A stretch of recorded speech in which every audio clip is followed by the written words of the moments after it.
Hi there! In this video I'm going to be adding block inlays into a Warwick base neck. So in order to do this we're first going to have to pull the frets out.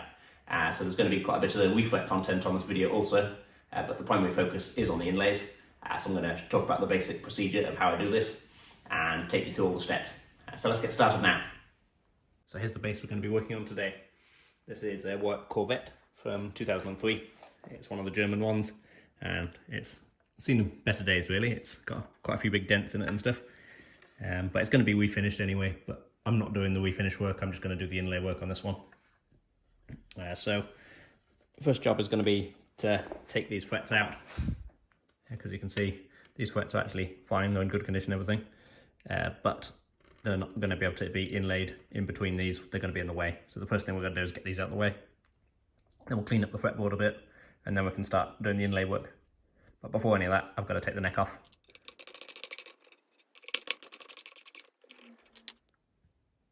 So the neck's now off and the soldering iron is heating up.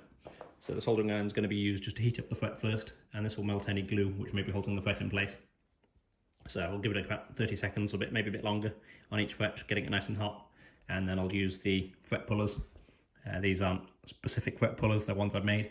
They started off as kind of cutters, and I've ground them flush so I can get right level down to the fretboard. This is a Wenge fretboard, which can be prone to chip out, so I'm going to have to take my time and be as careful as I can. So I've got the soldering iron turned up all the way, and you can see it's actually hot enough just to leave a bit of solder on the top here. This is just solder which was on the tip because I tinned it already to give a good transference of heat. So I just need to kind of go up and down, heating it all nice and evenly.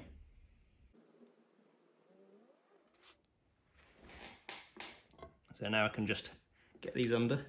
The first little bit is the hardest, and then you can see these are acting just like as a kind of lever wedge underneath them. So I'm not actually grabbing and pulling up, because that would cause problems. And it looks like it's coming out nicely. No chipping or anything. There we go. So that's gone pretty much perfectly. There's no chips at all there. So now we've got to do the same on the other 23.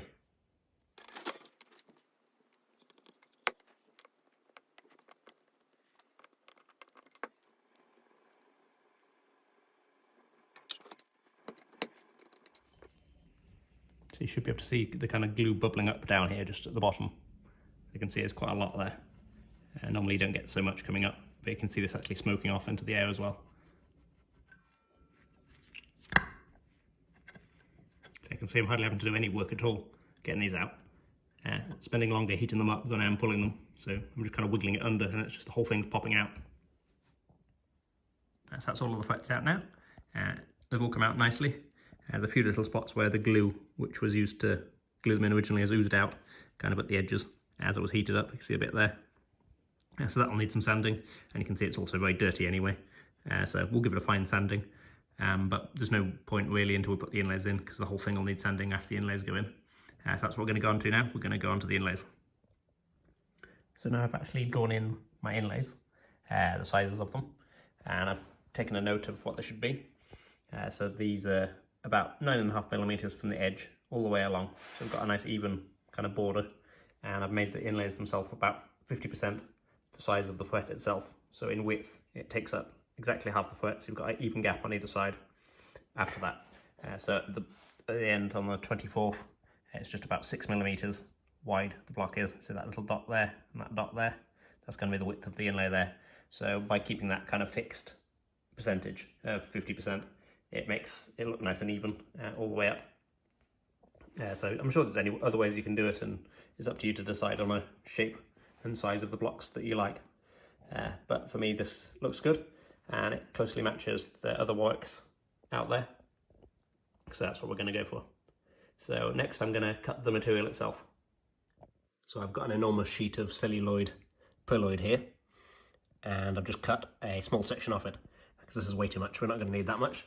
So I've got this section here, and this should get all of my inlays out of this one piece. So I'm going to cut them individually on the scroll saw, and then I'm going to sand up to the lines, make sure they're nice and straight, and that they match the measurements I've just taken for the size of them. And after cutting this little section, I made sure I trued up 2 edges. So this is now square, and so is this one up here. So that's going to help me with the measuring, so I'm not going to have to sand anything from this or this edge for the first inlay. And obviously all the inlays will keep this one straight edge down there. So I use that as the kind of the reference point. So I'm going to cut the 24th fret block first. You can see it's just a very narrow one because the 24th fret's quite narrow itself. And I'm going to go, like I said, I've already got 2 of the edges good. So I'm just going to cut this one and then cut that one.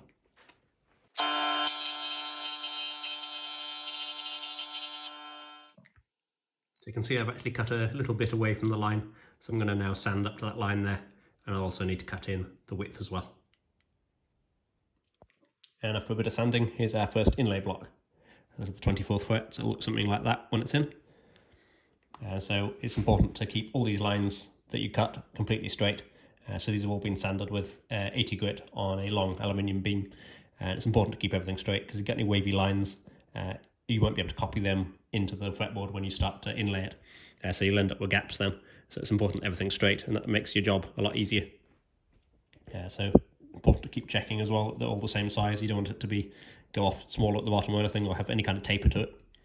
But this is all square and good, so we can go on to our next one now.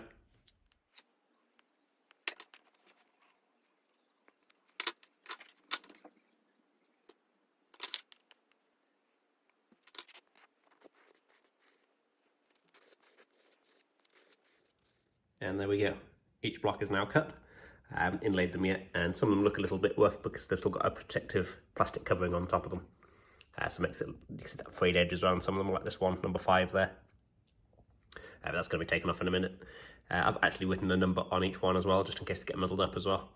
So what I'm going to do next is I'm going to draw a centre line down each inlay in both directions. And then that's going to help when it comes to actually inlaying them and making sure everything's central. So what I've done next is I've actually stuck a little piece of masking tape on the back of each inlay, and this is just to stop the glue getting on the inlay while I position them. So these are now stuck down to the fretboard.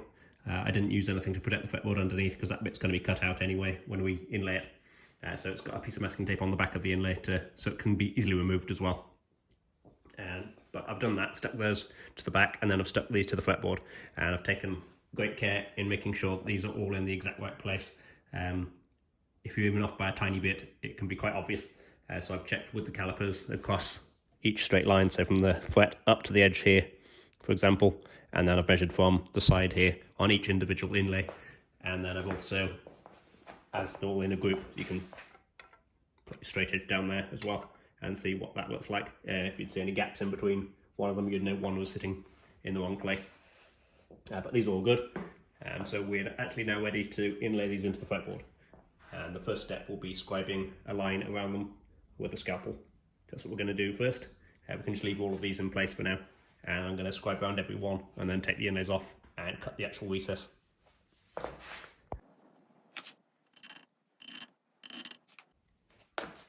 So as I'm scoring the lines, I'm making sure and being very careful not to go beyond the corner there, because otherwise you'll have obviously a line coming out away from the corner, which might be difficult to sand out.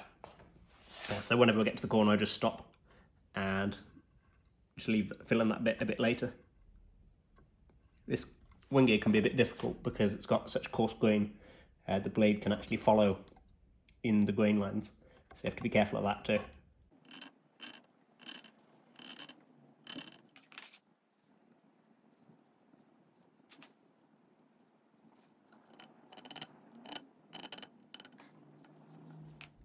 So I've now taken the blocks off and I'm left with this. So you can see I've got a nice outline to work from. So basically I just need to remove everything inside that line up to the depth of the inlay, and then it's ready to go in. I've already done a couple up here. So the first fret's, it's not actually glued in, but it's resting in there. And this one here too is just not in but cut. So I'm on the third one now, which is the 5th fret. So I'm going to show you how I use the Dremel on this to route it out. So we're lucky the Warwick bases have quite a flat fretboard radius.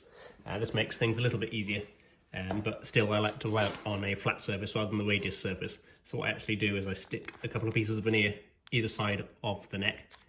So then the router base, rather than the Dremel base, which is here, will sit on that instead of the fretboard surface, so it won't follow it. It will make a nice flat bottom instead, and it makes routing a lot more accurate that way and easier. So this thickness of this material here will just depend on the radius of your fretboard. If you've got like a 7-inch radius or a 10-inch radius, quite a round one, you'll need thicker pieces here, and if you've got a high radius like this, you want thinner pieces, which is why I'm getting by with just a couple of pieces of veneer at the moment. As the board gets wider, I'll probably need a bit more clearance up here, so I might have to use a couple of pieces of veneer instead of just the one on either side, and that will allow me to just be able to route it with a nice flat bottom to the route. So I'm using one of the StewMac bits on this occasion, which is one of the, I think, spiral down cut ones, and this is the about 2.5mm size. It's an imperial size, I can't remember the exact one, but the size isn't really too important. You want to start off with something fairly big. I only need one bit for this because by the time I get to the corners, I'll be able to just use my scalpel and get them out, the little corners out, because the diameter of the bit here will depend on how close you can get into these edges. So something like this, a medium sort of size, is good, so it doesn't take too long for doing all the routing, and also you can get fairly close to the edge. So you can see how I was talking about what this piece of veneer does. I don't know if you can see that, but you can see that's not actually rocking at all on the middle of the radius now. It's got a nice flat surface to sit on. So if it was on the middle of the radius, it'd be rocking like that, but it's not.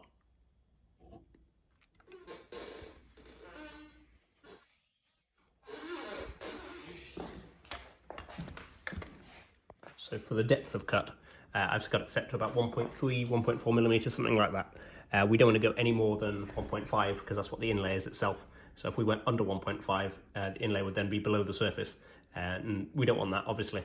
So we'd then have to sand the fretboard to be able to get back level with the inlay, which is, it's going to use up some of the fretboard material, and we don't want to do that. It's going to be hard work. So it's much better to leave the inlay ever so slightly proud, like 0.1mm, 0.2mm, somewhere around there. If you've got thick material, you can leave it a lot more proud than that. It really doesn't matter. But the least thing you want to do is do it below the surface, because then you're going to have some problems.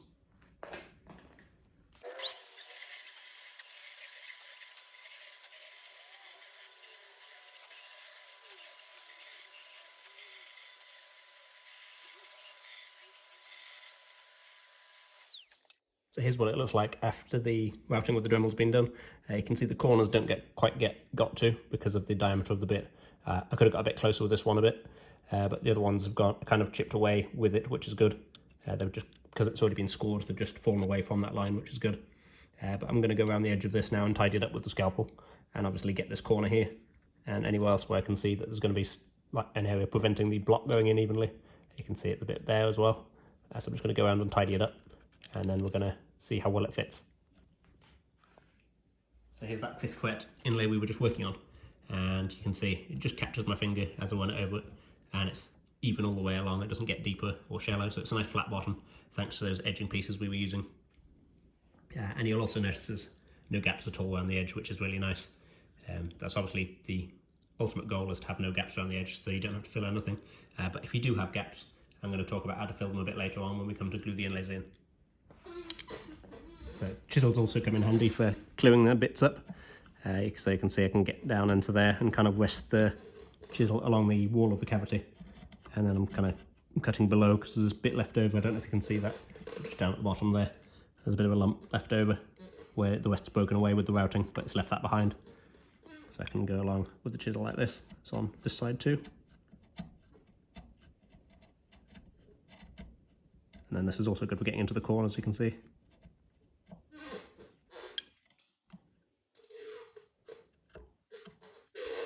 And then you can clean up, you can go across the bottom as well.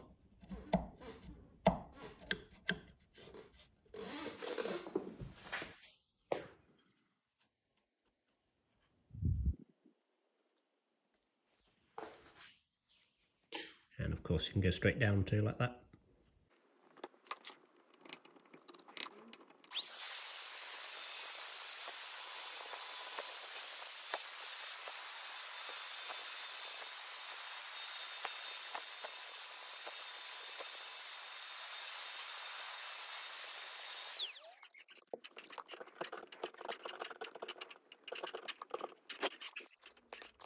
So I've routed for all my inlays now, And I've also covered the board in masking tape so I don't get glue everywhere.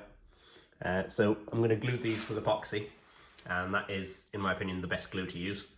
It's very hard wearing in any areas that might be exposed. For example, if you've got gaps around the edges, we don't have any on this one, but if you do, it's really hard wearing and it blends in a lot better than, say, super glue, which tends to shine up a lot more. Don't use wood glue because it just won't work. It won't stick properly to the plastic type inlays, these pearloids, or even mother of pearl either. I wouldn't bother using wood glue. Unless you're using wooden blocks, of course, for the inlay material, in which case then yes, you can. But still, I would probably use epoxy, just because it's so stable compared to wood glue. So that's what we're going to do now. I'm going to mix up some epoxy, and then we're going to put the inlays in. So I've measured out my epoxy resin now. I haven't put the hardener in here, this is just the resin. So this needs to be mixed 5 parts resin to 1 part hardener, and you can see we're up to this line around there, which is way more than we're going to need. But I always like to make sure I mix a little extra, just in case. I don't want to have to stop and mix more glue halfway through. It wouldn't be such a big deal on this because the individual inlays, but when you're gluing down like a top on a guitar, the last thing you want to do is run out of epoxy halfway through, so it's always best to mix a bit too much. And this is West System epoxy, by the way, which is one of the more expensive epoxies, but it is the best as far as I'm concerned. It dries super hard and never fails to go off, never have any problems with it. And it's super strong as well if you're ever going to be gluing something that needs strength. Obviously we don't need much strength in this case, we just want the stability and the hardness, just in case there's any around the edges which you want to wear at an even level with the fretboard. So that's the epoxy I like to use, and we're going to start gluing in the inlays now.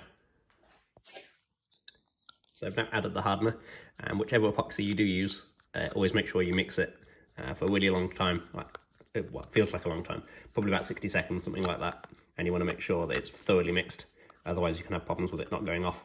Like I said, I've never had that with West System, but I have with other epoxies. So another thing about working with epoxy, the warmer it is where you're working, the quicker it'll set. It's a fairly cold day today, we're in November as I'm filming this. So it's not overly hot, which is why this looks fairly thick. You can see it's not very runny, and that's because it's not ever so hot in here today. So I might actually add some heat to this. I can put this on my heater for a while, just a little while, to get it a bit more runny and make sure everything's mixed together properly. I can also heat the surface of the wood a bit as well with a heat gun, but again, obviously not too much that I'm going to scorch anything or cause any damage to the glue joints. Just a little warming, just to take the kind of cold out. So for gluing them, I'm just using an old paintbrush, and I'm using plenty of glue, but not so much that, you know, it's silly. It just needs a bed to kind of sit on. I'm making sure I get into all the gaps. And then all these inlays have been test fitted beforehand, so there shouldn't be any problems with them going in. And I've also sanded the back with 180 sandpaper, so not much, just to give it a bit of a key, because epoxy really needs a key for sanding it. Sticking leather, and then I'm just pressing it in, and I'm trying to make sure that's all the way down. I shouldn't need to clamp any of them because you don't really need to clamp epoxy unless you're trying to hold something together. In this case we're not, they're staying down by themselves, and you can see that's just as we want it, tiny bit proud, just like we were talking about earlier. And you want to squeeze it till you stop seeing bubbles as well, because the bubbles can actually lift the inlay. So we don't want it to hang around too much as well, obviously, because the glue is setting. Even though it isn't ever so hot in here, it still will set pretty quick. You can use the longer set epoxy. Also, this is just a quick West Systems, but over here in the UK, and where temperatures aren't that hot, the long set stuff really does take a long time.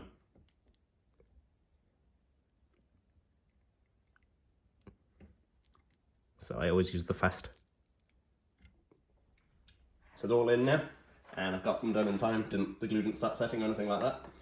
So what I'm going to do now is I'm just going to flash over them quickly with a heat gun. Not obviously, again, to cause any problems with the amount of heat, but just the heat from the gun will make any bubbles pop out the epoxy, because we don't want any bubbles in there.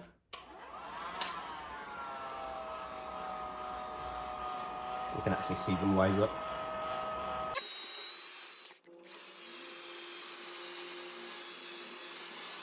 So it's the next day now, and the epoxy is all cured.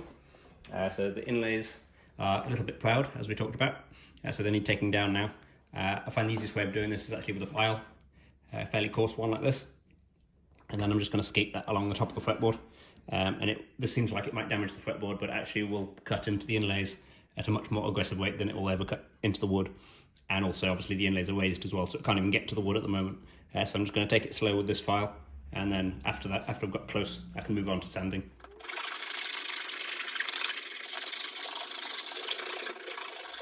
So our inlays are now nice and flush.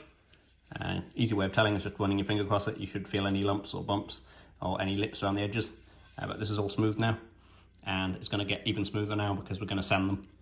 You can see the surface of the fretboard is just as we left it. There's no big file marks or anything like that, just because the file doesn't really cut into wood on a flat surface like that. You just slide it down, it kind of skates along the surface and just attacks the high spots, which is obviously the inlays in this case. And it hasn't left a bad surface on the inlays either. You can see they look pretty good. So we can go straight to probably 180. We'll start with 180 and see if that does it. If we still have some file marks in, we might go down to 120. But I'm very happy with how it's looking. So we're just going to move through the grades now of sandpaper, and then we can start thinking about putting the frets back in. So there's a couple of ways you can sand the fretboard. If you don't have a radius block, you can just use a straight edge, such as this, with sandpaper attached, and that works fine if you know what you're doing. You do need to be careful to follow the radius, so if you've got a radius gauge, it's a good idea to keep checking that you're on radius and you're making everything as it should be. But fortunately, I do actually have a radius block for this, which is a bit weird because it's a 26 radius, which I've hardly ever used before. But I did have one in the workshop. So this is Warwick. They use a 26 around that. I think they use metric, but this 26 radius matches perfectly to this particular neck. And you can see I've got this in a jig here, a very simple one. The neck is clamped in to the workbench, and I've got a straight edge going across here. So I'm just going to push it along the straight edge like this, and this will keep everything straight and true.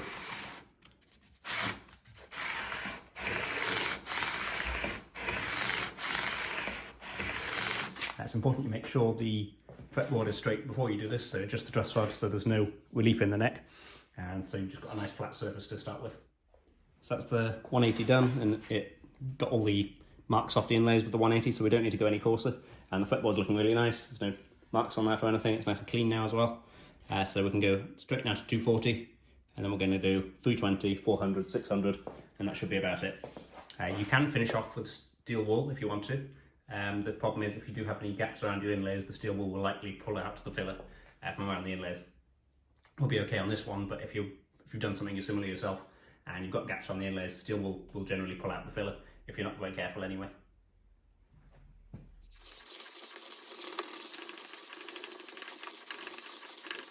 So even when you're using a setup like this, with this straight edge down the side to guide the block, it's still possible to end up sanding the radius unevenly. So I'm constantly checking to make sure that's not happening, because you can actually end up tilting the block slightly, so it's like that, and then you'll end up sanding more off one side. So I'm making sure to get the pressure evenly as I'm sanding, and also making sure I get an even amount on each bit of the board, because it's quite easy to oversand the middle if you're not careful, because as you push the block backwards and forwards, it can be easy to favour the middle, in which case you'll end up with a dip there, which is obviously not what we want. We want it dead flat. So I'm constantly checking with a straight edge, just resting it on the surface and seeing if there's any daylight coming underneath. If there is, it means I'm sanding the middle too much, and if there's a bump, obviously I'll have to deal with the bump as well. So I'm just constantly checking that as I go, to make sure I don't cause any problems. But so far we're all good, and we're going to keep moving through the sanding grades. So I've just finished 320 grade with the radius block, and now I'm going to do the rest of the sanding without the radius block, because the papers we're using are now so fine that they're not going to do any damage to the radius. And to make doubly sure, I'm going to actually use this block here, which is like a sanding block made of a firm foam, but soft enough that it conforms to the radius, so I can push this hard and it will actually bend around the radius and sand evenly. So I'm going to use that with some 400 paper wet around it, and then we're going to go from 400 wet the way up to 1000. So this is all polished up now and looking good. My next job is to clear the fret slots. You can see this dust coming out of them. So as I was sanding it, every now and then I would hoover out these slots, just to stop any of the sanding grit getting caught in there and then getting removed during sanding and then scratching the fretboard. But even doing that, there's still some left over in there, and also some from the last grade as well. So you can see I have to dig this out with the blade like that. And if there's any bits which are quite stubborn and need cutting through, like if there's any glue got in there, for example, I've got a saw like this, and this saw is cut down so I don't damage the edges here. Because you can see the edges have got this filler in,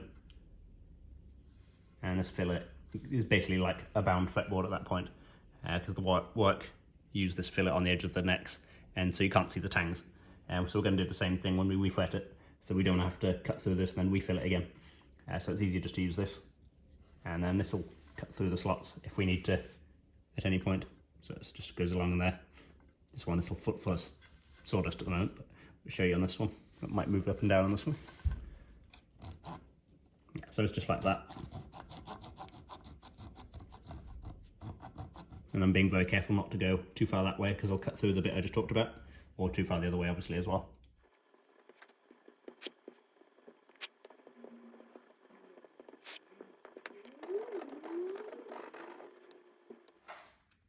So now all our slots are clear, our board's nice and polished, our inlays are flush, and we're ready to put the new frets in. So something else I like to do before the frets go in is just to open up the top of the slot a little bit with this file. This is a triangular file, and I just like to kind of go like this. That's just kind of opening up the top a little bit, hopefully, as you can see, and that allows the fret to sit that bit better, and it also allows them to come out a bit easier. If anyone ever needs to refret the neck, it'll mean there's no chipping around the slots when they pull them out. But you should be able to see what we've just been doing there. You can see it's just from there to the edge. So it's only a small difference, but it does help. So now I'm going to cut the tangs back, as I mentioned earlier. And there's lots of ways of doing this. You can get a tang nibbler, which is a little tool, but I learned to do it this way, so I've always stuck doing it like this. So I'm actually using a Dremel with a diamond cutting wheel, and I'm going to cut, you can see that little black dot which I've marked there. So I'm just going to cut down roughly to the crown. I'm going to stop a bit short of that, and then I'm going to file from that point. I'll show you now.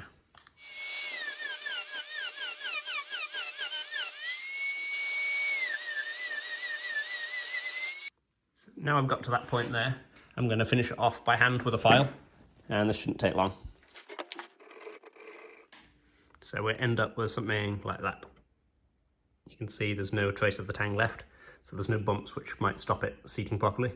And I've also not gone too far, because if you go too far up the crown, obviously it's never going to sit flush with the fretboard. So that's ideal, something like that.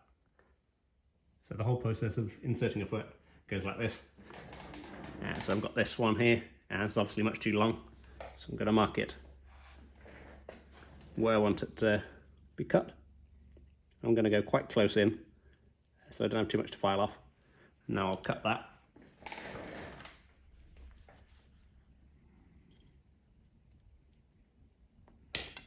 We'll go straight up to the line straight away. And there we go. I'll double check that that looks good.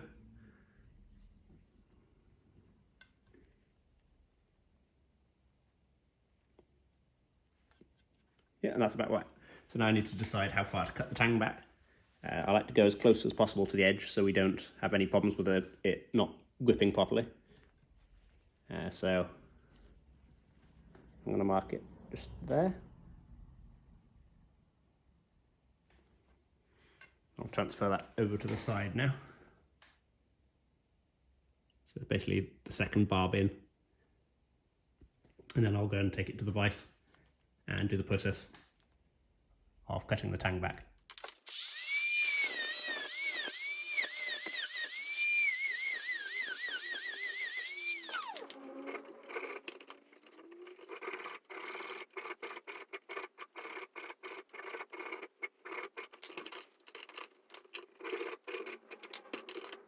So I'm going to insert that fret we just cut, and I'm going to use a mixture of pressing and hammering to do this. I normally find just a few taps with the hammer afterwards, after the press, can help it seat that bit a little bit better. But I'm going to press it in now.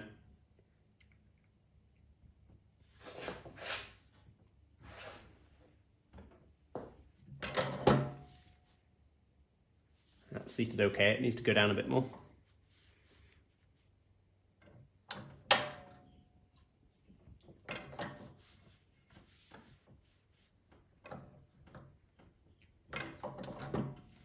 then I'll tap the rest in. So I'm using the base of my drill as the kind of backstop for the hammering, because this is a nice solid surface, so it transfers all the energy straight through. And I've also got obviously plenty of padding here, so it's not going to damage the neck in any way. And we're not going to be hitting that hard, we're just doing a series of taps really.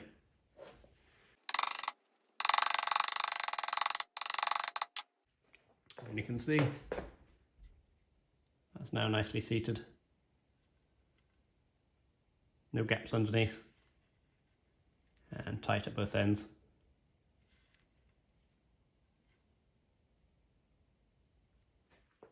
So all the frets are now in, and what I like to do at this stage is add a little tiny bit of water thin super glue.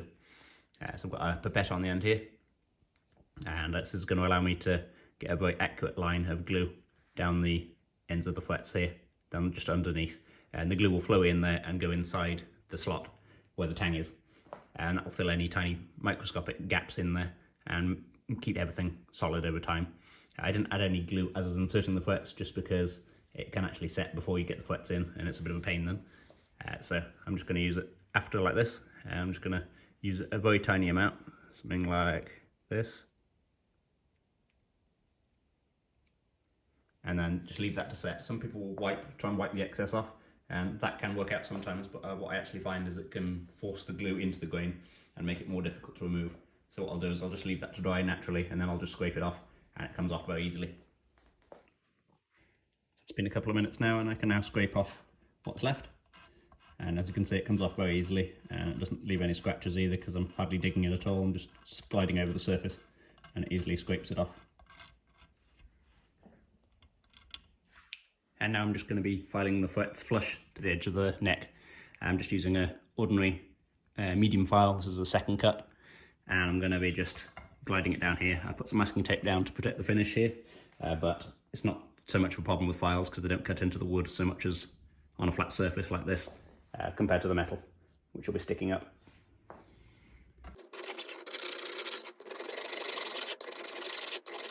So I've filed them flush now, and I've also put the bevel on the edges. You can see it's now a slope going down there. That was done with a file running this way, just at the appropriate angle. And you can use a block to hold it at that angle to keep it consistent. So now moving on to getting these sharp corners off, because as you take the bevel, put the bevel in, it leaves sharp corners. These ones here you can see just on the corners. So I'm going to go through every fret, and I'm just going to go like this. And this file's got a safe edge on it, so shouldn't do any damage. And I've also got a layer of, one single layer of masking tape there, just to stop it digging in too much. And I'm not using too much force at all. I'm just kind of rolling down like that.